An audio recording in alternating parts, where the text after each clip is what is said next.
Bien, damos una cordial y sincera bienvenida a cada uno de ustedes, hermanos, por acudir a la casa del Señor, a nuestro pastor Orlando, hermana Martica, Luigi, que nos acompañan esta noche también. Bienvenidos. Queremos estudiar esta noche por un momento del libro de San Juan. Juan escribe muy lindo en la palabra de Dios también, conocido como el discípulo del amor, ¿verdad? En el capítulo 8 hay una historia, hermanos, que tal vez la hemos estudiado, la hemos analizado en algunas ocasiones, y es la historia de la mujer adúltera, dice el título aquí sobre el capítulo 8 del libro de Juan. Juan, capítulo 8, presenta la historia de aquella mujer que estaba suelta de la mano de Dios. Ella era judía, tenía un conocimiento claro del amor de Dios, tenía un conocimiento claro de todo lo que en el santuario terrenal se hacía por los sacerdotes. Ella tenía un conocimiento muy claro cómo Dios perdonaba a las personas. Pero por cosas de la vida, ¿verdad? Por situaciones que tal vez desconocemos, ella se soltó de la mano de Dios y terminó en una condición muy triste, ¿verdad? Y aparece el relato de esta mujer, de María Magdalena, en el capítulo 8 del libro de San Juan. Y qué bueno que podamos estudiar la palabra de Dios hoy. Miremos el versículo 1 en adelante. Bueno, capítulo 8 inicia con el versículo 53, que es el anterior, ¿verdad? Y dice que cada uno se fue a su casa. Y empieza el versículo 1. Pero Jesús se fue al monte de los olivos.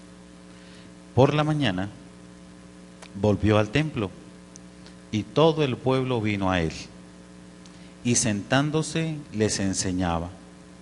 Entonces los escribas y los fariseos le trajeron una mujer sorprendida en adulterio. Y poniéndola en medio, le dijeron: Maestro, esta mujer ha sido sorprendida en el acto mismo del adulterio. Y en la ley nos mandó Moisés apedrear a tales mujeres. ¿Tú pues qué dices? Esto decían probándolo, para tener de qué acusarlo.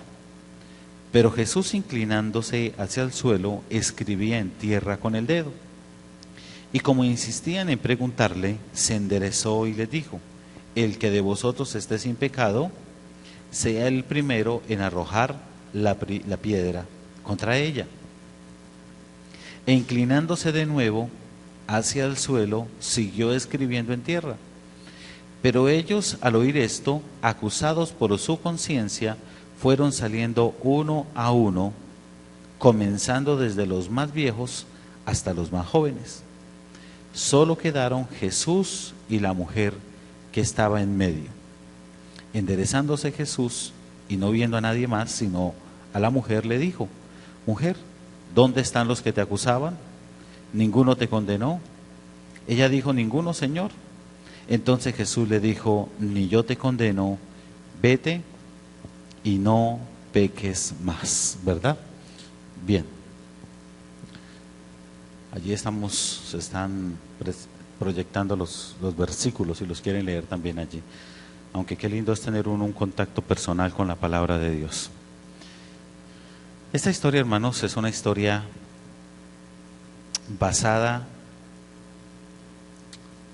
en una trama, en una trampa tal vez, que tanto los fariseos, los escribas, los fariseos, trataban de tenderle a nuestro Señor Jesucristo para hacerlo caer, ¿verdad? Y ese era el plan de Satanás desde un comienzo. El plan de Satanás era llevar a nuestro Señor Jesucristo a que se equivocara de alguna manera, acusarlo, a condenarlo. El texto, el capítulo 8, inicia comentando que nuestro Señor Jesucristo vino al templo, y esa era su costumbre, ¿verdad? Venir al templo, abrir las escrituras, predicar la palabra de Dios. y su conocimiento era tan profundo y tan amplio que todo el mundo quedaba sorprendido. Todos quedaban sorprendidos. Ninguno de ellos pasaba inadvertido. Todos llevaban un mensaje en su corazón. Pero esto traía celos y recelos para ellos, los escribas y los fariseos, porque ellos habían estudiado en las escuelas de los fariseos, de los escribas, habían quemado sus pestañas, como se dice, y eran los hombres preparados para predicar la palabra de Dios en su entonces y para enseñar como tal. Y aparece el hijo del carpintero, como era conocido nuestro Señor Jesucristo. Un hombre que nunca pisó la escuela de los profetas, un hombre que nunca estuvo en la escuela de los fariseos tampoco, pero con un conocimiento y una sabiduría más grande que cualquiera de la de ellos. Era bien interesante. Y me llama la atención porque sus palabras, dice la señora Elena de White, llegaban hasta el niño más pequeño, podía comprender claramente el mensaje que nuestro Señor Jesucristo daba. Así que, mis amados, complementando el capítulo 8 con el deseado de todas las gentes, en la página 425, la señora Elena de White hace un comentario maravilloso sobre esta historia. Y a medida que yo vaya tratando de explicar, voy a ir sacando, argumentando algunos de los pensamientos que la señora Elena de White hace en la página 425, página 426. Cuando ustedes tengan allí la oportunidad de leer este libro en su casa, háganlo, porque da una enseñanza muy clara y maravillosa para la honra y gloria de Dios. Así que estos hombres tendieron un lazo, dice la señora Elena de White, una trampa contra nuestro Señor Jesucristo. Y era un momento oportuno, el templo, mucha gente venía, muchas personas llegaban al templo, porque era la costumbre para todo el mundo venir a la casa de adoración a Dios. Y ahora el ingrediente especial era que nuestro Señor Jesucristo estaba en el templo, y que su mensaje era más convincente, era más interesante, era más hermoso que el de cualquier otro. Y eso traía a las personas se allegaban a la casa de adoración, porque el mensaje que nuestro Señor Jesucristo predicaba era un mensaje que realmente alimentaba a los hijos de Israel. Sin orgullo, sin el orgullo de los fariseos, de los escribas.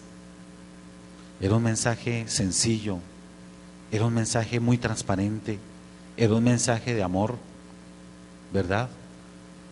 Llevaba a las personas a que comprendieran y entendieran realmente lo que tenían que hacer de una manera sabia. Bien interesante para la honra y gloria del Señor. Así que dice el versículo 1 en adelante: pero Jesús se fue al monte de los olivos, y ahora dice que en la mañana volvió al templo y todo el pueblo vino a él. Cuando dice todo el pueblo, era una multitud de hermanos. No eran 2 o 3 hermanos los que vinieron, no, era una gran cantidad de personas, ¿verdad? Y todo el pueblo vino a él, y sentándose les enseñaba. Y ahora aquí, a partir del versículo 3, empieza acerca de lo que he estado tratando de transmitir en esta noche.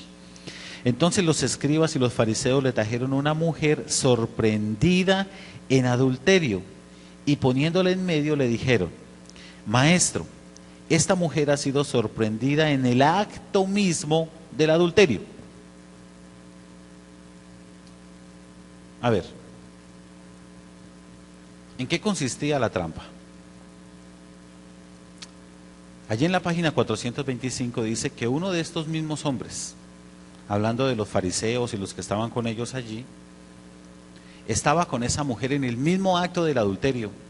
Y es una trampa, dice la señora Elena de White, porque si sorprendieron a la mujer en el acto del adulterio, estaba con un hombre. ¿Dónde estaba el hombre que no lo trajeron? Si él también era digno de traerlo ante el juicio que le iban a hacer. Al hombre lo dejaron ir. Era una trampa. Y traen a esta mujer en una condición muy triste, por la calle, gritándole. Y pues la gente se unió, adúltera, y la gente, pues la ley decía que tocaba apedrearlas, entonces la gente ya venía con las piedras listas, la cantidad de personas venían a apedrear a esta mujer y acabar con su vida. Y yo me imagino a esta pobre mujer, tal vez con su cabello sobre el rostro, con una vergüenza total, total. Y así traían a esta mujer ante nuestro Señor Jesucristo en el templo y ante la multitud que se encontraba en el templo. Esa es la condición de los fariseos, el acusar, el condenar, el sentir que ellos eran los que sabían y los demás no. Y a pesar de eso, ¿no? Y en medio de eso, tenderle una trampa a nuestro Señor Jesucristo. Y consistía en que políticamente los romanos eran los que estaban gobernando Israel en ese entonces. Y espiritualmente, pues el pueblo de Israel tenía unas personas nombradas entre los sacerdotes, escribas, fariseos, que espiritualmente gobernaban espiritualmente a Israel. Y nuestro Señor Jesucristo ni era romano para dar órdenes, ni hacía parte de los sacerdotes, de los escribas o los fariseos. Y le traen a esta mujer, y la gran pregunta: esta mujer ha sido encontrada en el mismo acto del adulterio.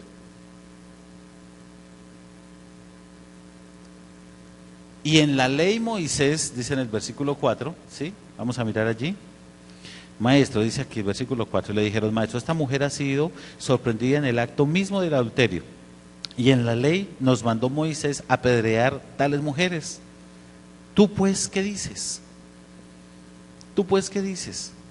En eso consistía la trampa. Escuchen, si nuestro Señor Jesucristo dice, claro, la ley dice que hay que apedrearla, apedréenla, se estaba tomando atributos que no le correspondían en su momento. Y lo podían acusar.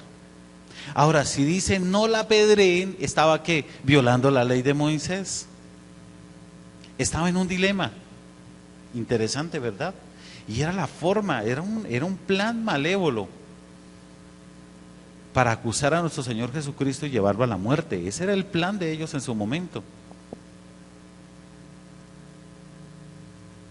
¿Qué dices tú? Pero di algo, responde. Y entonces la misma palabra de Dios nos va mencionando lo que hizo nuestro Señor Jesucristo.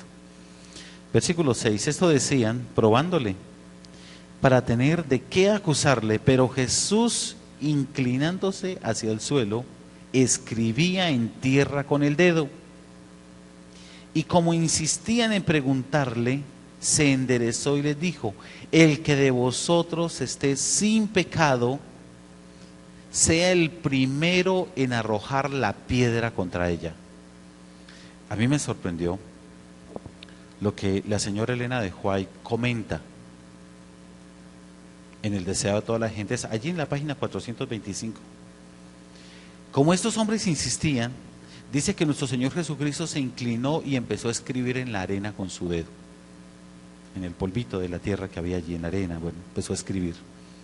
Y estos hombres insistían, y como insistían, estos hombres se inclinaron para ver qué era lo que nuestro Señor Jesucristo estaba escribiendo en el piso.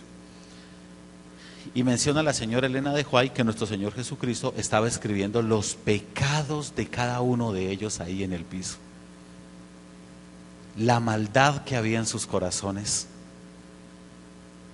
el pecado que había en ellos, pecados que tal vez nadie más sabía, pero que nuestro Señor Jesucristo sí los conocía perfectamente. Entonces, ahora sí, acusados por su conciencia, dejaron las piedritas y prefirieron retirarse de ese lugar.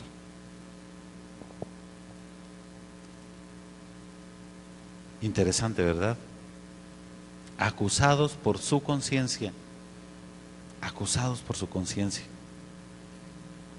dejaron sus piedras y se retiraron, ¿verdad?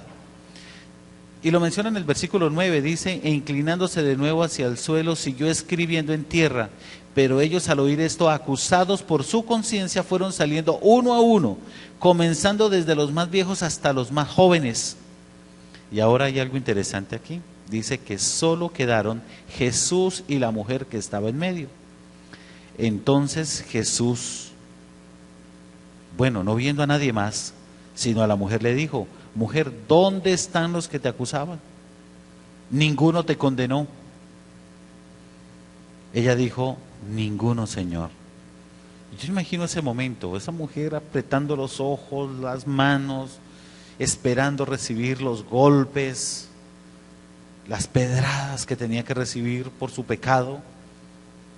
Tal vez tímidamente levanta un poco la cabeza y abre sus ojos un poquito y no ve a nadie, solamente el montón de piedras a un lado. Ninguno me condenó, ninguno, Señor. Y ahora vienen estas tres frases del Señor, interesante, bueno, 3 palabras. Y miren lo que dice. Entonces Jesús le dijo, ni yo te condeno, vete y no peques más. Y estas 3 palabras, ni yo te condeno, vete y no peques más, tienen un sentido bien especial.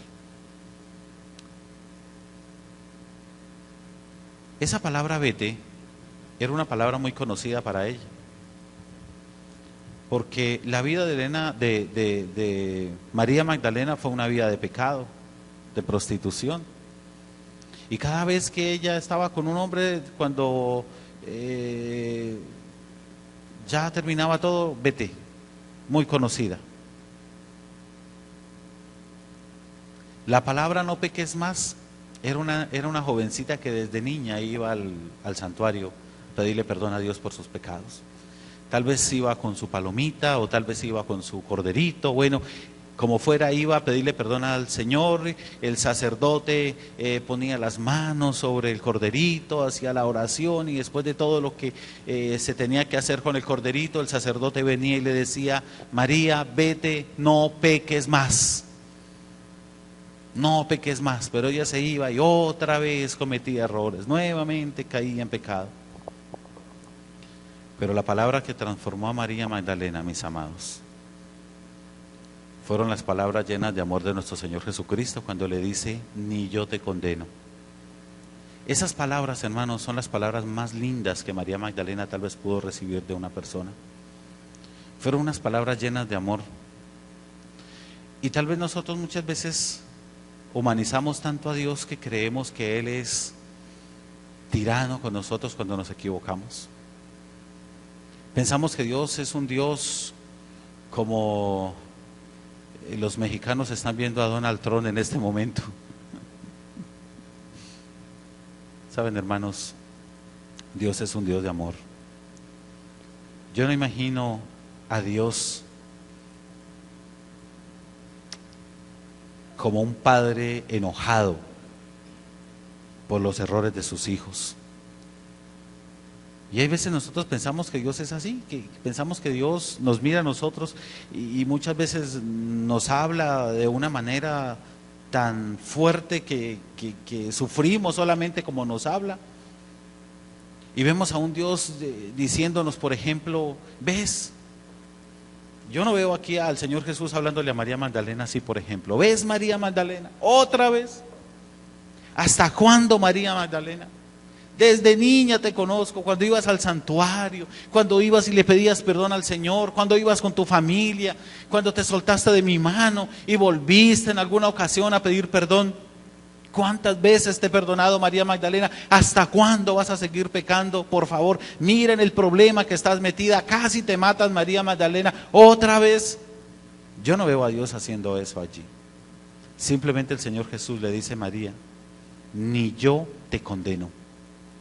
No te condeno, vete y desde ahora no peques más. Lo que no hace un golpe, mis amados, o los golpes, o los insultos, o los regaños, lo hace el amor, el amor. Y de aquí en adelante, ahora yo veo a María Magdalena, la historia cambia totalmente. Vemos a María Magdalena convertirse en una seguidora fiel y firme de nuestro Señor Jesucristo. Es más, mira, cuando nuestro Señor Jesucristo muere en la cruz del Calvario, de los pocos que estaban alrededor de la cruz, María Magdalena estaba allí. Fue a ungir el cuerpo de nuestro Señor Jesucristo a la tumba. Se le apareció a María Magdalena Cristo Jesús después de su resurrección.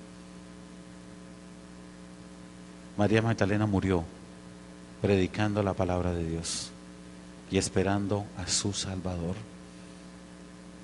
Qué bueno sería, mis amados, que Cristo Jesús gobierne nuestras vidas también, que aceptemos el mensaje de Dios para nosotros. Y no solamente eso, sino que también podamos sentir el perdón de Dios en nuestra vida. Tal vez nos hemos equivocado muchas veces, tal vez hemos cometido muchos errores en nuestras vidas, pero debemos recordar algo: hay un Dios de amor que no te condena. Hay un Dios de amor que te quiere dar una segunda oportunidad. Escúchame bien, una segunda oportunidad en tu vida. Dios quiere verte en el reino de los cielos y por eso Él te ama y ha dejado estas historias para que comprendamos que el pecado es triste delante de Dios, pero Dios está dispuesto a perdonar al pecador. Y qué hermoso, porque aquí encontramos a María Magdalena ahora convertirse, y lo digo así, como en una discípula de nuestro Señor Jesucristo. Yo sé que tal vez nos hemos equivocado mucho, hemos cometido muchos errores, pero Dios nos da una oportunidad maravillosa hoy de arrepentirnos, levantar nuestra mirada en alto y salir tal vez esta noche de este lugar habiéndole pedido perdón a Dios y sentir que nunca hubiésemos pecado, que Dios nos ha limpiado, que nuestro pecado quedó en lo profundo del mar. Allá está. Y tú estás limpio para la honra y gloria de Dios. Y listos y dispuestos a servirle a nuestro amante Salvador, a nuestro Señor Jesucristo. Mis queridos hermanos, yo quiero orar esta noche. Así que voy a pedirles el favor que se pongan en sus pies. Vamos a orar. Y vamos a cantar otra vez ese corito, ese himno, ven a la fuente de vida. Es muy lindo. El himno 227, hermano John, después de haber orado para la honra y gloria de Dios. Vamos a orar. Oremos. Padre Santo y misericordioso Dios, en esta noche, bendito Padre, queremos poner nuestras vidas en tus manos de amor. Queremos, Señor, humildemente delante de ti, sentir tu perdón. Tal vez nos hemos equivocado, tal vez hemos cometido muchos errores, pero queremos en esta noche, bendito Padre, sentir que tú nos amas, que nos perdonas y nos das una segunda oportunidad. Quédate con nosotros, Señor, en esta noche. Y nuevamente ponemos a los enfermos de tu pueblo en tus manos, Señor, por aquellos que oramos hace un momento, para que tú puedas, Señor, seguir obrando en ellos, Señor, un milagro. Y en aquellos que están desanimados, el querer como el hacer, bendito Padre, por tu buena voluntad. Por eso en esta noche, Señor, bendícenos y acompáñanos. Lo agradecemos en Jesús, nuestro Salvador. Amén y amén.